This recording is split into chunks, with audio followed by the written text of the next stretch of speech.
First, a major topic of discussion in Canada right now is how to invigorate the economy in these challenging times, but some wonder at what cost. An example of this dilemma is unfolding in the city of St. John, New Brunswick. City Council has approved plans for the expansion of an industrial park in the Lorneville area. But a local activist says there are old-growth trees there. One red spruce tree is believed to be about 400 years old. To find out more, we've reached Chris Watson, who lives in Lorneville. He's a research scientist with the physics department at the University of New Brunswick. Chris, welcome. Hi, Bob. And we're joined from Sackville, New Brunswick by Ben Phillips, who is a scientist at Mount Allison University's Tree Ring Lab there. Ben, welcome to you as well. Hi, Bob. So, Chris, give us a visual. What does this 400-year-old tree, give or take a few years, look like?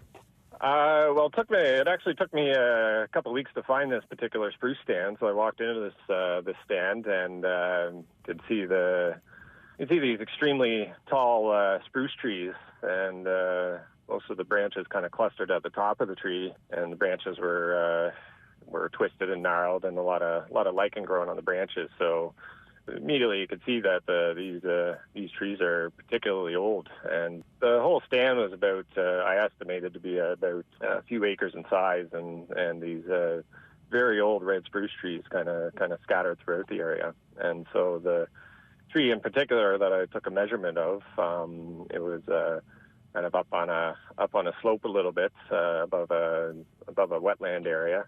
So I took a core sample of this tree and brought it home and counted the rings in this particular tree, and I counted 383 tree rings. 383 tree rings, and some of the trees around it then perhaps not quite as old, but would they also be up and around the 300-plus year mark? Yeah, I mean, in that particular stand, I only sampled 3 or 4 trees in that stand, and they were all over 200 years old. There's another one that was over 300 years old, and throughout the entire area for this proposed industrial park expansion, I found several trees that exceeded 200 years in age. So there's these old-growth tree stands throughout this forest. So, Ben, how does that age range compare to other old growths in the province? Yeah, well, as most people know, we have very little old growth left in New Brunswick, probably less than 1% of our forest. And it all depends on your definition. But for me, this is an extremely old tree and surrounded by other very old trees. As mentioned, this one is about 400. There are several that are in the 300 range. There's lots in the 200s and plenty that are over 100. So I'd put this one tree in particular, the one that's about 400. That's probably in the top 10 oldest trees in New Brunswick that I know of. I can think of a few in Odell Park in Fredericton. There's another maybe handful in Fundy National Park. Some in the Little Salmon River protected area. Outside of that, I can't think of any other trees I've found over 20 years of looking that are older than this one, other than those maybe 10. A consulting company did an environmental impact assessment, and according to a Canadian press report, told the city that expanding the industrial park was of relatively low value economically and ecologically. But, Ben, it sounds like you vehemently disagree with that? Yeah, this forest is quite old, but I don't necessarily put the blame on them because old growth is hard to recognize sometimes, especially in a province where you don't have any. If it was something that we saw every day and people were very familiar with, then it would be easy to recognize. But these trees they're gnarly. They don't have many lower branches, pretty scruffy looking in general. So it's pretty easy to pass them off as something pretty typical for New Brunswick forests. So, Chris, is there a way in your mind to have both the expansion of the park and save these trees? Is there a way that everybody can be happy here? Well, I mean, I hope so. I mean, I've said repeatedly, I recognize the importance of development and job growth. And of growth of our tax base for the city. But at the same time, the city hasn't really gave residents any concrete justification for why this area needs to be slated for industrial development. Like as Ben said, old growth is so rare in our province, and I mean, the only justification we've seen from the city is that this area is convenient for development, and I mean that's fine, but that can't be your only reason. There's other considerations here, like environmental considerations and considerations for our community. So I'm not opposed to development, but it has to be done responsibly, and the environment has to be a big factor in that decision. Ben, you touched on this, the rarity of old-growth trees in New Brunswick. Put it a little bit more in the maritime context, if you would, then. You know, we're talking about a tree that Chris believes is 383 years old. How does that compare to the rest of the Maritimes? You know, I've actually confirmed his count. I measured the rings of that tree. I found 5 more under the microscope, so beyond what his insight could see. And that tree took a few years to grow up to that height where it was sampled, so it's probably about 400 years old. I found a 500-year-old tree back 20 years ago when I was a student in Fundy National Park. Recently in Nova Scotia, probably about 4 or 5 years ago, there was 2 hemlocks found in the center of the province that were, I measured them at 532 and 533 years old, so they're probably right about 550 once you account for the growth up to the sampling height. There's other 400-year-old hemlocks in a few scattered locations around Nova Scotia. Very little old growth in PEI due to heavy agriculture in that province.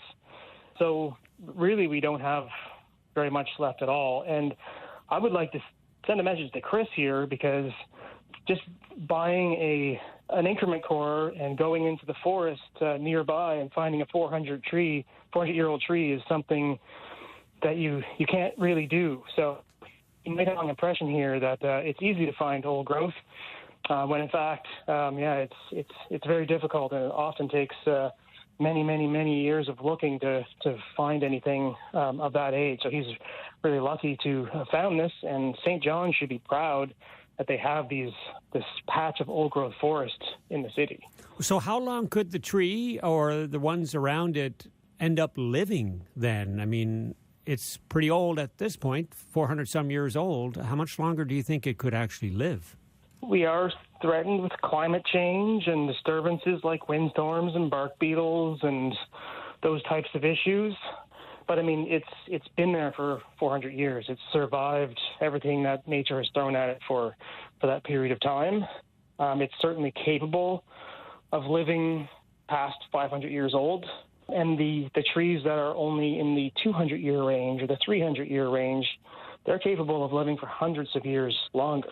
So, sure, it could be, taken out by some big storm in the near future. But if we leave it alone, like we have for a really long time period, it should continue to grow for quite some time. And the province will apparently have the final say in assessing the environmental impact of that forested area. Chris, what input, if any, will you have in that process? So yeah, the environmental impact assessment is still ongoing, and our community, we still continue to send our feedback to Dillon Consulting, and then the New Brunswick Environment Department has to make a final decision. So I don't know how much weight they're giving to our feedback, and I don't know. The Minister of Environment recused himself. We heard a couple months ago, so I'm not sure who's making the final decision, but they certainly hope they give this old growth forest some very strong consideration in their decision. And Ben, are you in any way involved in this formal process? I haven't been. I haven't asked to be, but I am measuring Chris's cores, and I will be sending that data along to them for consideration. But really, the bottom line here is I don't think this should be a consideration at all. These are some of the oldest trees in the province. There has to be, at minimum, a compromise made here to save them, if not flat out protect the area. And so, Chris, when are you expecting a decision on this? I honestly don't know. The EIA process, I think the EIA was registered over a year ago, and so it's been ongoing for over a year. But since the city, the public hearing came to an end, and the city voted to rezone this land for heavy industry, I would expect that there's some fairly strong push at the provincial level to get this EIA done. So I would expect it would be sooner rather than later. All right. Well, we'll see what that process ends up deciding and what happens to the trees in the end. But for the time being, thanks very much for your time, Chris. And Ben, thanks to you as well. You're welcome. Thank you. Thank you so much, Bob. Chris Watson is a research scientist with the physics department at UNB. He lives in Lorneville. And Ben Phillips is a scientist at Mount Allison University's Tree Ring Lab in Sackville, New Brunswick. We also reached out to the mayor of St. John, Donna Reardon. She didn't want to do an interview today, but she did send us this statement by email, and it reads, St. John City Council has considered an application to extend the Lorneville Industrial Park and rezone a piece of land, 584 hectares, to increase the park. Council has passed first and second reading. Old growth trees have apparently been identified on the property by a resident.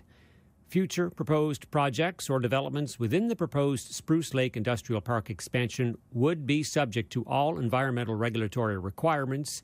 EIAs are regulated through the Environmental Impact Assessment Regulations of the Clean Environment Act, in which 24 undertakings establish the type of activities or projects requiring an EIA.